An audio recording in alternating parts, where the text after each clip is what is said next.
Hi, friends. We are back again with another episode of Soaring Through Chaos.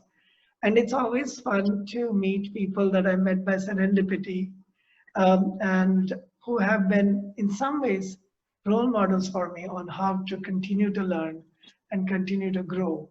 And what better than growing through the most difficult period in our lifetime, a pandemic.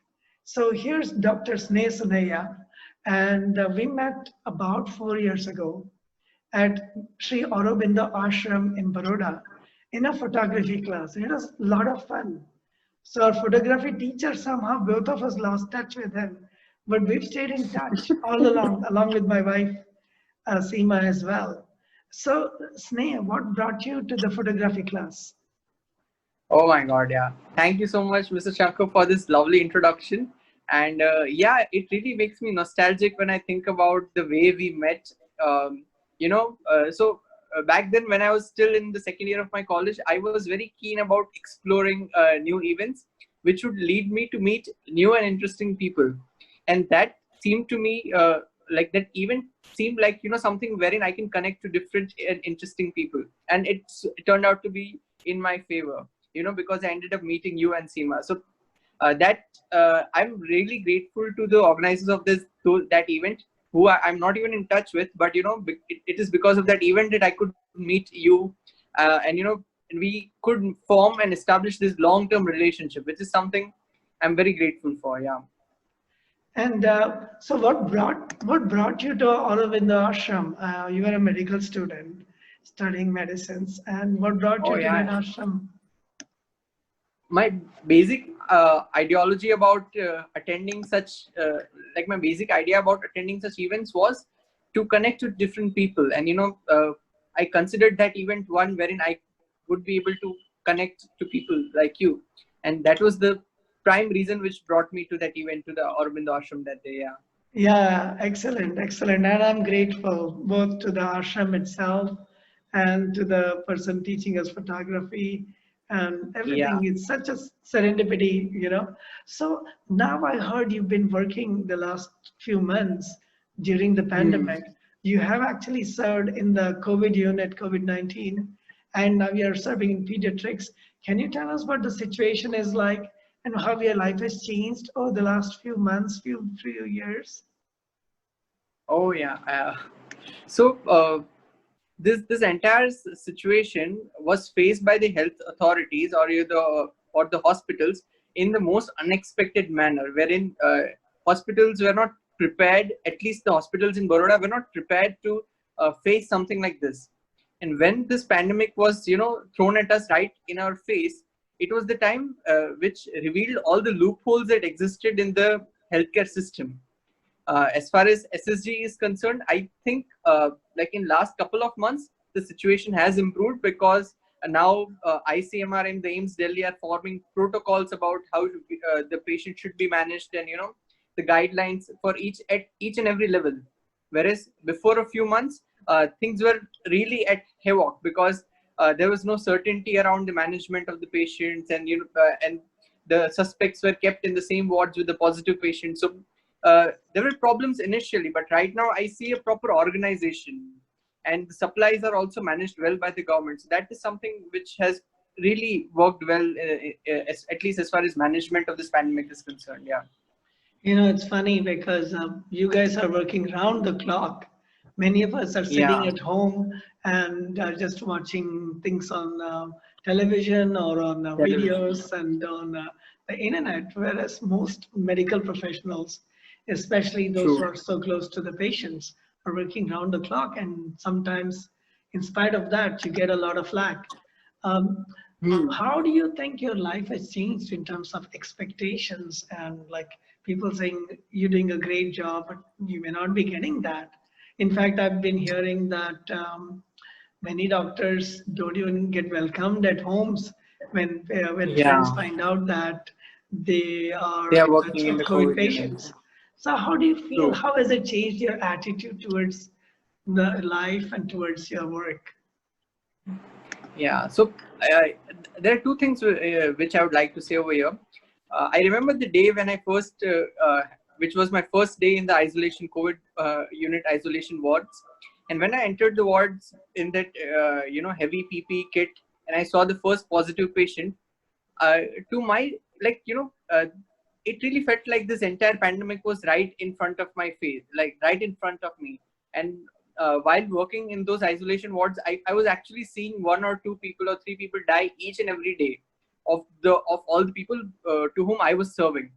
So like how we form a lot of expectations from our life about our future and a couple of other things. But it is only when you see someone die right in front of you that you realize that the reality is something else. uh, it is not what we believe it is. And that is like at an aesthetic or an emotional level, that is something which has changed deep down. I feel that it has made me and all the other people who work with the positive patients more empathetic and humble as far as the work is concerned. So that is one a good change, I feel. And the question that the point that you raised about how the society treats you, well, at least I think I've been very fortunate enough that people around in and around me uh, have been really welcoming, at least as far as my work with the isolation wards is concerned. So that is something I'm really grateful and happy about. Yeah. And I also remember, I'm just throwing questions at you, but just feel free Yeah, to yeah, yeah, talk absolutely. about your life and what's going on. I recall that you were into so many other hobbies besides photography. I think you were learning a musical instrument, and Yeah, I don't know, Garba. You invited us for a amazing Garba dance at your college. Are you right. pursuing your interest? Do you get enough time to do those things now? How is it? How Uh, has like, your life changed? Oh yeah. Since the hospitals are facing a big crunch of medical professionals working on ground, the number of duties, the hours of duties for each and every one working in the hospital has been increased. So my typical day during my work in the isolation wards would start around 8 a.m. and it would go on till around 6 to 7 p.m. So it would be nearly 11 to 12 hours of work each and every day. So that was something which really took up a lot of my time and energy. But at the end of the day, I felt nice about being able to help these patients. Currently, working with the pediatrics, I'm able to find time to pursue my interests. I'm able to pursue and complete a lot of online courses which are about COVID-19 offered by London University and a couple of other universities. And it is interesting to know the medical aspect or the details about the public health aspect of this disease, and that learning is something which is really broadening my horizons, I feel. And yes, apart from the academic aspect, I'm happy that I'm able to make some time each day to play the violin on my terrace, so that always makes me very happy. Yeah. Wow, so you are able to. And what made you decide to become a doctor in the first place? And have things changed now that you're facing some of the most challenging times in the life of a medical professional? You've been a medical professional you got your final degree and all that only a year ago, isn't it? Yeah, the beginning of this year. So essentially, you're like made for COVID, just in Oh time. yeah, So, it how do was you feel funny and about becoming a doctor? You chose to be a doctor pretty early in life, I suppose. yeah. So I precisely remember that, I had just finished with my final exams and I went on a month-long trip to the east, wherein I had also planned to go for a 10-day long Vipassana meditation. So my results were going to be announced on one of these 10 days. And it was so surprising. It was so uncanny because I was not allowed to use my phone in Vipassana meditation, right? And it was only when I finished with the meditation I realized that I have become a doctor. So that was something very interesting and funny. And the day I returned back to Vadodara, I think the lockdown started a week after that because of the COVID and everything. So that was a very tumultuous situation because no one expected this to happen. Like I was traveling a month before the lockdown, and suddenly the lockdown happened, and we were given the training of how to work and manage the COVID patients, and so things changed pretty drastically in the last couple of months. As far as my decision or my pursuit of medical profession is concerned, I think it all started when I lost my grandfather to a heart disease because of the not so good hospitals available, emergency care available in my hometown Jamkhambaliya, and that is something which really moved me deep down, and which made me decide to opt for the medical profession later on in my life. Currently, after inclining my with my interests also inclined towards the management aspect of healthcare, I think I would really love to combine and contribute in the field of public health in whatever capacity possible in future. Yeah, so that's what it is. Very interesting, very interesting. And how are you able to manage this balance right now? I mean, a lot of people I see, as you know, one is the physical health and public health issue, and that's about half to 1% of those who are infected may lose their life. That's what it looks Yeah, like. But there are 10 times more people who have lost jobs, and maybe many more people who have reduced income. So at least true. what I see around me is a lot of depressed people, unhappy people. So Yeah. first, how do you keep your cheer? And what can you suggest to people so that they can have, many people are trying to postpone life, saying after COVID, I'm going to do this, after COVID, I'm going to do that. Yeah, But which is not the solution. we don't know how long it'll be, right? Yeah, we don't And know. what will you do during COVID? So Oh what's your God. take on that? I mean, how are you able to maintain that balance? And what do you suggest others do to maintain that balance? Yeah, I think one of the prime reasons I heard from a lot of my family members and friends who said that they have gained a lot of weight because of the lockdown, because they were not able to move out and exercise. And I think that kind of fatigability or that kind of loss of exercise would also is also a good reason for a lot of people to go through depression. So one of the first and the foremost thing that anyone and everyone can do right now is to involve into some form of exercise, be it home workout or just a jog in the morning, maintaining a safe distance. And it can be an answer to a lot of problems, at least as far as this period is concerned. When you are motivated to go for a jog in the morning or go for a walk in the morning, I think you pretty much settle the rest of your day. Now, this is a solution for people who are settled otherwise in their life. Whereas when we talk about the migrant workers or when we talk about people who have lost their jobs, I think we need to, I may not be the best person to give this advice, but I think we definitely need to reconsider the kind of, sources by which we make money later on in the future. Wherein a person is not dependent on one aspect of it for the rest of for everything. Yeah, so that can definitely be of some help. And yeah, I mean, regulating your family and people who are close to you will definitely help.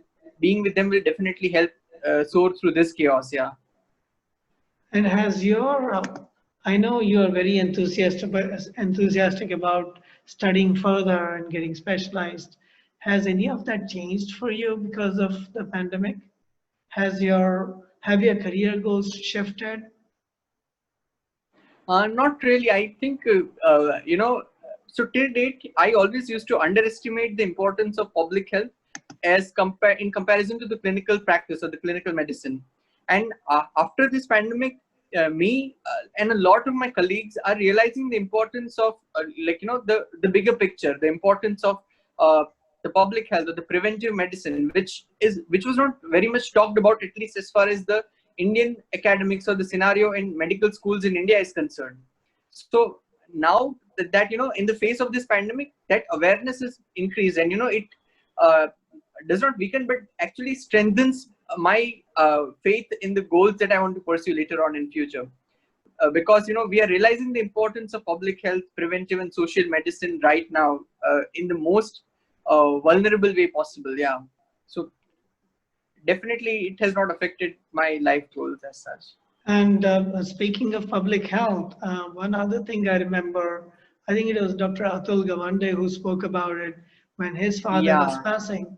That was about geriatric health, health of yeah, older people. That older people, again yeah. has become an unglamorous field. But True. worldwide, and not in India we have a lot of young people. But in Yeah. many of the industrialized countries of the world, there are many more old people than young people. True. And Yeah. so, I mean, geriatric medicine was neglected for the longest time. And True. now it's coming back, right, in some ways. What do you think Yeah. about, Yeah. like, and especially in the days of Corona, the people who are actually dying are those with comorbidity. In many cases, it's older people, True. seniors over the age of Mhm. 60. What do you see True. True. True. happening in that area? Do you think there will be changes? Are there changes happening in those areas? As far as the geriatric medicine is concerned, I think because of the increased awareness about the the importance of comorbid, like how the COVID affects the comorbid patients, is something which has led to increased realization on the gravity of the problem. So to give you an example, I know a lot of my family members who did not take that good care of themselves before the pandemic started, and now that this realization has been brought about that if how unhealthy it can be to not exercise in this at this time, and not just in presence of pandemic but otherwise as well. I see my father going for a walk every morning in at this time, and it happened, I think, only because of this pandemic. So uh, geriatric medicine is going to increase for sure, but I think a good thing that the pandemic has done is also the increased awareness of how important it is to take care of your health, at least among the older age group, yeah, or the typical Indian people, yeah, Yeah, who are yeah. usually not into taking care of health, yeah. Yeah, in fact, as you know, my hobby has been learning dances, and I've accelerated it because space is limited. So might as well. I'm learning a lot of dances from YouTube, and I'm practicing them at home. So Oh God, yeah. That's so so important. I think in any moment, any form of movement is plays a big role as far as your maintaining your health is concerned. Yeah. we talked about survival. We talked about even resilience. How about growth? You know that at least my mentors who worked in neuroscience and positive psychology always say that the biggest growth spurts we have in our life are when we are uncomfortable, when we are completely True. out of comfort zone. And right now, Yeah. many doctors, many professionals, people who don't have jobs are at least out of their comfort zone. How can they Yeah. grow during these times? How can they, grow to the next level of their evolution? Any Yeah. ideas? You seem to be growing for sure. Your career Oh seems to God. be growing in terms of learning new things, right? Yeah. Do you have any So suggestions for people? yeah, sure. So I think one way we can definitely grow in whatever capacity possible would be maintaining a positive attitude towards or being open to learn first of all. I see a lot of people who involve into the practice of postponing their goals, postponing, like taking a 1 year break from their life during the lockdown, which is something which is something not a very good thing to involve in. So some of the basic things which I have learned from the senior doctors that I work with is that you should always be open to learning in the first place. When you're open to ideas, I think that's when the growth maximizes. And in this time when when the humanity is so vulnerable, we are able to see the loopholes, and any form of growth will occur when we try to overcome this limitation, our own limitations, will lead to self growth, and overcoming the limitations of the society will also lead to an entrepreneurial growth. So these are like, I see a lot of business starting very recently, new entrepreneurs coming up, developing new methods for the diagnosis, treatment, and management of this pandemic. So I think these are the people who are seeing an opportunity, or an opportunity for growth and development even in the times of pandemic, which is something we all can adapt from. Yeah. In fact, I remember before the pandemic, you were very interested in entrepreneurship and you Yeah. even interviewed a lot of entrepreneurs and you were interested in biomedical devices. Are you pursuing that angle as well from a career Yeah. perspective? Definitely, like that is something I would really look forward to. Like if not in a full capacity, at least in a certain sense, to contribute to the development of the medical technologies, because I think that plays a very important role as far as management of any ailment is concerned. So, for example, when we look at like I was studying the case of Medtronic company, which is also big time into manufacturing ventilators.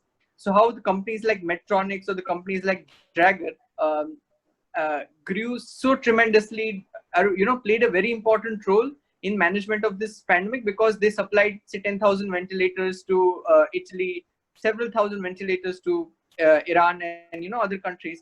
So we realize how important certain medical technologies can be in times like these.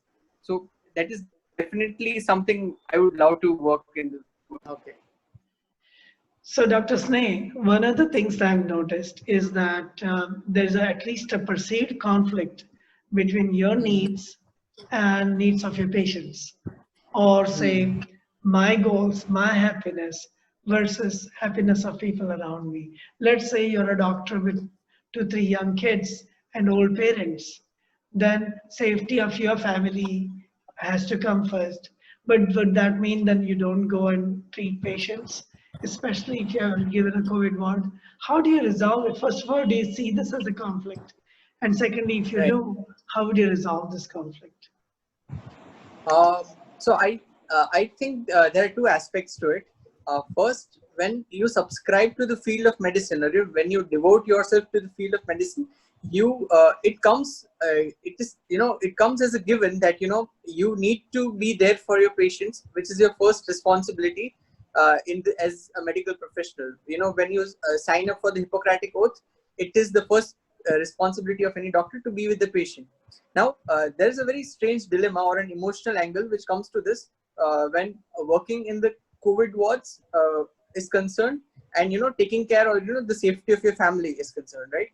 So I think in this case, like there's definitely a conflict, because I see a lot of my own colleagues who are based in Baroda, who live with their family and had to work with the isolation wards. So I think the support from the side of the family, like if the family is very understanding and supportive and warm as far as this situation is concerned, then it will definitely help in a lot of ways. The other aspect can be is that even let us forget about the pandemic. This conflict still exists, because it might happen a lot of times that you are out with your family for a movie, or just out with them, and you get a call, an emergency call, and which you cannot deny, right? So whenever any person devotes himself to the field of medicine, especially in the field of emergencies or critical care services, Yeah. they mean a lot. Yeah. So, and it's interesting because in medicine we see this conflict for sure because True. it's such Yeah. a big deal, right? But even in other Yeah. areas, for example, the making of masks, it's very tempting to make quick money if you're a business person. But there's also a True. societal need for True. reasonable cost masks, making of medicines, making of Yeah. ventilators, or food, basic food. When people don't have access to food, it's very tempting for, say, if there's a shortage, to raise the price. But then there's a True. societal need. And there's no Yeah. Hippocratic oath. Doctors have to Yeah. take a Hippocratic oath, but me as a citizen or as an engineer, as a business person, we don't take any Yeah. oaths. What do you think from an ethical perspective? At the same time, I see the need to make money, right? How would you Yeah. balance it out? Do you have any thoughts on that? Well, I think like situations like pandemic give rise to big opportunities as far as businesses like sanitizer, or production of masks or ventilators is concerned. I read that the founder and the owner of Medtronic's net worth was rising by $1 billion each week. So we realized that where to draw a line as far as making profit and serving the society is concerned. Uh, and I think that lies in the idea that these companies or the businesses who are into the manufacturing of masks or sanitizers or ventilators have a very big responsibility in their hands. Uh, the future of the pandemic, the way we are going to deal with this pandemic is going to depend on such business leaders. And uh, like, the profit should be sufficient enough to sustain a business, but not high enough that it would unnecessarily inflate the prices and make it unaffordable for the people, and thereby harming the society in certain sense. So I think drawing that line would be very important for the rising businesses in the future. Yeah. Yeah, but here's where I see the burden that's placed on, say, doctors, people working in healthcare, or people working in education. Right now, in the state of Gujarat, where you and I are right now, there's a big conflict between private schools. Should they pay Yeah. fees or not? Should teachers get paid or not? I mean, it's too Yeah. much to expect that a teacher will teach if they're not getting paid Paid. Yeah. salary, right? So And where does self-interest end and societal interest start, or is there another paradigm? Is there another way of looking at it? I know I'm asking these questions because doctors face it all the time, but this time we yeah. are seeing medical professionals as well as manufacturers, food producers, educationists. Many Yeah. people are facing this question now. True. In fact, to give you an example of this question, as far as my own field, the field of medicine is concerned, there were a couple of resident doctors and intern doctors in some medical college who went on a strike asking for a hike in their salary uh, because their working hours had been increased. Right now, there are definitely two aspects to it: an emotion, and a responsible side, as well as the self-interest side of it. But I think where we need to draw a line would definitely be like, as in the example that you gave, wherein should teachers teach if they're not paid or not, right? Uh, it definitely depends a lot on the person itself, or person himself or herself, and it has to be regulated in some ways on an emotional ground, wherein you hold the responsibility of the future of education, of healthcare. It is only then that we can come to a consensus, right? So yeah, that's what I believe. It has to be on our own self, yeah, to decide. Yeah, these are difficult questions, and since you're Yeah, looking yeah. at the There's no management one aspect, objective answer to it. Yeah, yeah, there's no simple answer. And since you're yeah, looking at management aspect, it's almost like I'm asking those difficult questions because they yeah, come yeah. up in any business, but any business that is engaged in health, education, basic needs. Entertainment is a different True. story, but here basic needs are Yeah, involved. And I true. consider, I think a lot of people now understand who the real heroes are. Those who save them Yeah, from danger, those who give them yeah. the tools to take care of themselves, whether it's through education Themselves. Yeah. or through health. But at the same time, we need entertainers because I see a lot of people who are sad. I think we need more. They help us keep going through this. Yeah, yeah. Yeah. So, do you have any closing words for people? How can they maintain their cheer?